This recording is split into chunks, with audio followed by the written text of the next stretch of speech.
نن یو مولوي صاحب بیان چا راولېږو ما ته وي دا واوره دی څه وایي.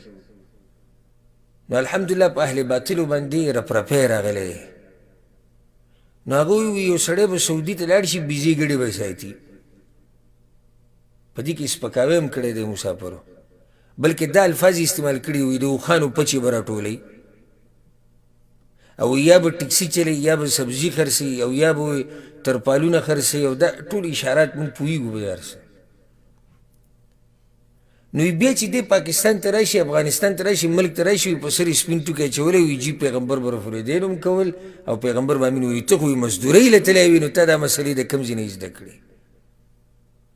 یو خو سپکاوی د یو مسلمان کول په دې طریقې سره چې تا خو ټکسي چلوه او تا سبزي خرڅوله، ولې صحابه کرامو تجارتونه نه کول، هغوی به مزدوریانې نه کولې. داسې داسې مزدوریانې به یې کړي بعضو پکې کړي دي په سیرت کې راځي چې د دې ډېرې مزدورۍ د لاسه د لاسونو کې به پولۍ راختلې وې، لاسونه به یې شلېدلي وو او مزدوریانې یې کولې. هغوی باره کې څه وی؟ بیا خو به دا وایي چې هغوی ته څنګه دین معلوم شو، هغه مزدوران. دویمه ده ستا د دې سره څه کار دی؟ یو سړی الله دې کړي چې د بیزو پچې راټولوي که د اوښانو راټولوي او که غوشان راټولوي، تا ته یې مسله بیان کړه ورسره دلیل ته جواب وکړه، خبره ختمه شوه. اوس ما پسې یو سړی راشي ما ته ووایي چې تا چې دا مسله بیان کړه چې د ورځې نفلي روژې لپاره نیت کول دا صحیح دي، زه وایم چې دا غلط دي، نو زه به ورته وایم څنګه دلیل بیان کړه.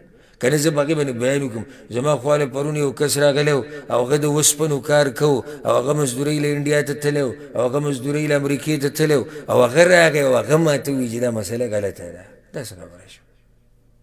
مزدورۍ لکه هغه هر ځای ته ځي، که هغه په سر باندې سپین ټوکی راچوي، که هغه پټکی راچوي، که هغه ټوپۍ په سر وي او که هغه سرتور سر ګرځي.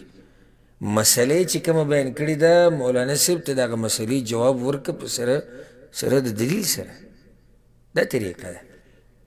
الحمدلله زمونږ دا منهج دی یادی کوي ندور مع الحق حیث دار او ندور مع الدلیل حیث دار.